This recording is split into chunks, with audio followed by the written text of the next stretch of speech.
So man, I wanna freelance this because I am a person of moral integrity. Um, Now I put a transmission here a while ago, and it had the car got 140,000 miles in it. And don't get me wrong, I mean these transmission are notorious for going out. This is the video I did with the breather. So I had to route the breather because the oil was pushing out a dipstick. And it's just for you Ford Taurus lovers out there that may encounter the same problem.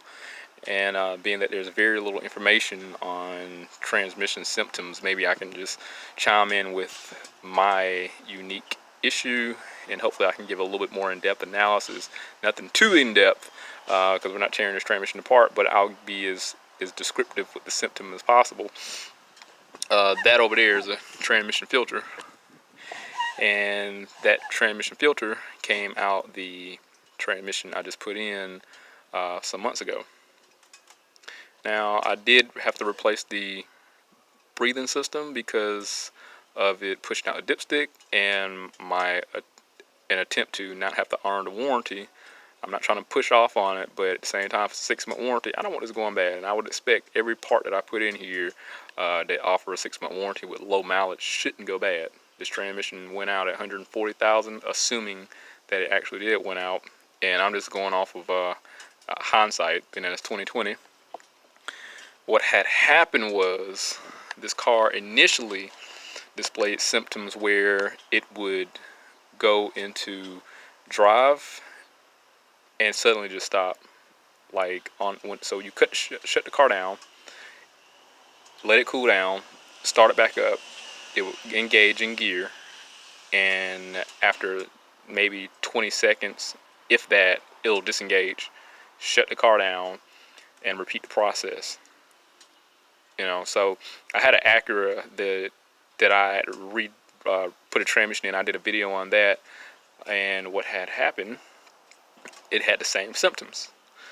When I didn't do a video pulling the strainer because the filter is accessible on the Acuras, and I pulled that, the filter looked questionable, like it was stopped up, but torque converters, things go out. Anyway, I digress. So we're talking about this Ford here. And so when you put it in drive or reverse, it would disengage. Like with him, he added more fluid, it would work for a little while, then disengage. So the symptoms were synonymous. He would have to add more fluid in there, but being that he shut the car down, and once he added fluid, it would engage because he shut the car down for whatever reason. I guess the oil would in the filter probably would back off. I guess it's just my assumption, but at the end of the day, it wound up being a stopped up transmission filter that caused these problems. Now the unique issue with this vehicle in comparison to any other transmission problem is the simple fact it had a really good strong engagement in drive and reverse, which can negate the torque converter first gear reverse clutch packs, because I know symptom wise when fluid gets hot, it will could fail to allow the transmission to engage because of how metal expands, fluid thins, and clearances become excessive. I know that could happen. Now, however, this problem right here, it had the good strong engagements in first and reverse. Shut the car down and start it back up, it'll engage in first and reverse again. So, but long story short, I should have put I keep saying a fuel filter. I should have put a transmission filter in here from the beginning.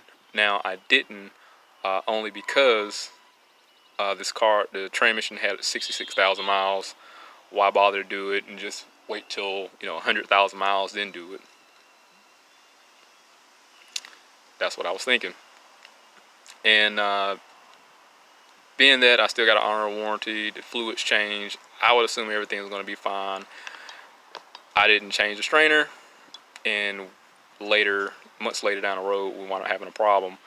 And I'm gonna have to eat this cost. The fluid, just like I had to replace the vent system, redo that.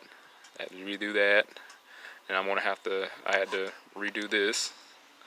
And at the end of the day, it wound up costing me $150 when I could have just went ahead and took care of it right the first time and putting the filter in there. I'll eat it, and hopefully somebody else can learn from my mistake. But I wonder though if this issue with the strainer was originally the problem with the original transmission. Now, from an old historical, anecdotal standpoint, now I had to. I never thought that transmission filters would generally resolve anything, but as I get older, I'm still learning. But the unique differences with a lot of transmission issues is the simple fact that, like with Hondas, for example, the V6 is transmission engine packages, like the 2000s. I think the VX, don't give me the line, I ain't gonna tell you no lie. But the V6 engine transmission packages with the Taurus for the Accords, they would have poor engagements in transitioning from first to second, and would have a harsh engagement in first also. Not motor mounts, but a harsh engagement, and that could be due to a lot of various reasons, like it's clutch packs that are wearing out, clearances. But that's the discerning difference between the transmission or something internal being bad versus a filter, because this had strong engagement and it was just a pressure problem. So I guess if somebody else have this issue with their transmission, it engages really good first and reverse, but tends to disengage after a couple seconds, then I could understand changing the fluid and the strainer, not flushing it, but actually changing the strainer inside of it. Let's take a look at this. But other than that, I mean, if the car has issues transitioning into gears, then this is not going to fix your problem, likely. So I took a hammer and went at it, so you can see that. This was, oh gosh, I'm making a mess. Let me see if I can just get this pulled out. I think I can. Okay. So this is what's inside the filter here. There's metal. I didn't take any saw to it or anything. I just pretty much put a hammer to the plastic and open it up, and this is what's on the inside of here. There's metal shavings, plenty of clutch material. But despite that being inside the filter element, there's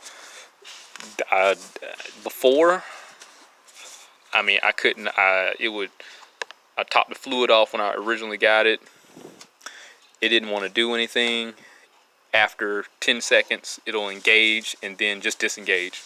I heard a little noise from the transmission. I would just shut it down just because of past experiences, and start it back up and just move it to my desired location.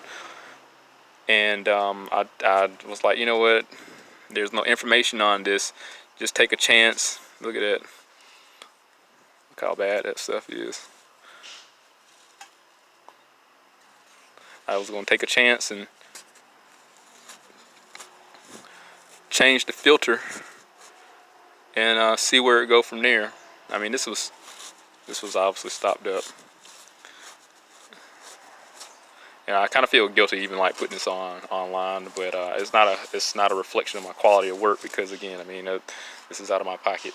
They're not paying for anything. I just hate the fact that I was wrong.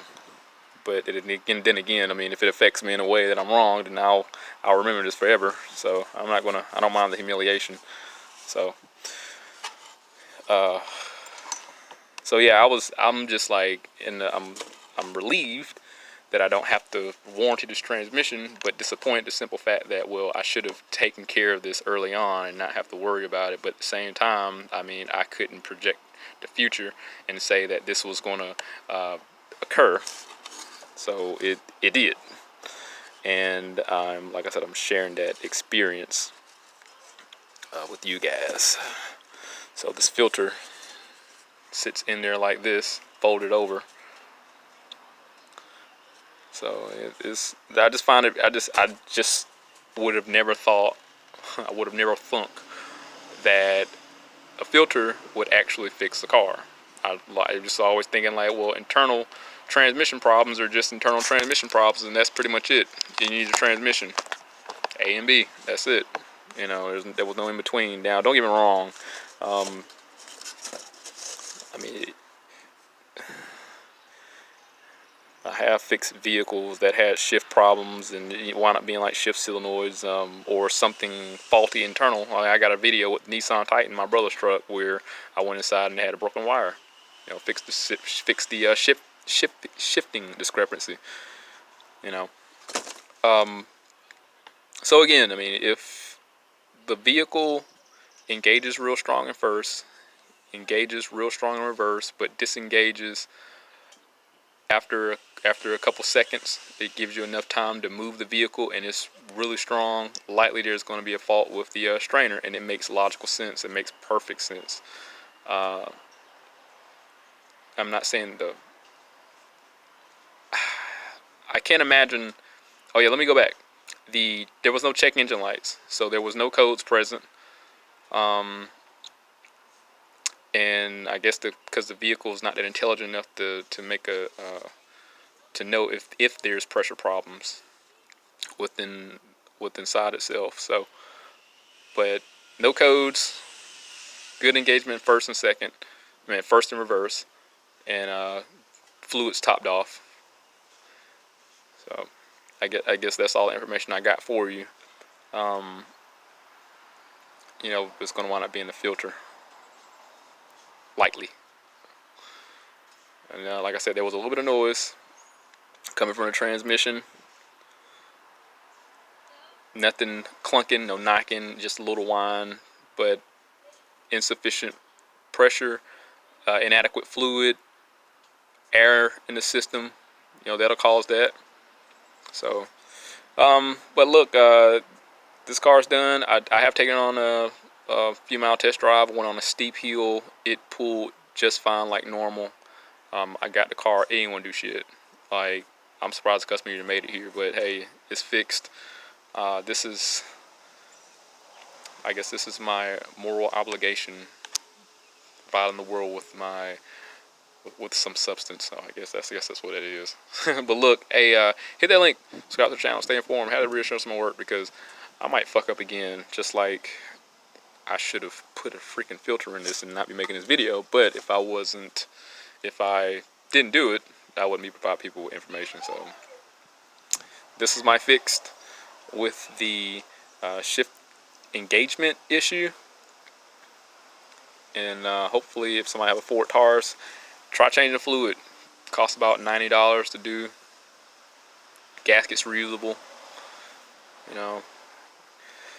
So, all right. Peace and hair grease.